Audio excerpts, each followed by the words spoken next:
नागपूर महापालिकेसाठी काँग्रेसनं जाहीरनामा प्रसिद्ध केला। काँग्रेसनं 20 कलमी जाहीरनामा प्रसिद्ध केला असून नागपुरात मोफत पाणी पुरवठ्याचं आश्वासन काँग्रेसनं आपल्या जाहीरनाम्यातून दिलं।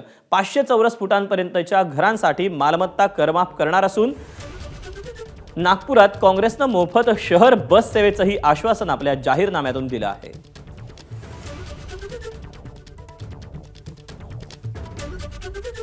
जर कचराच उचलला जात नसेल शकत तर बाकीच्या सुविधा काय देणार आहे।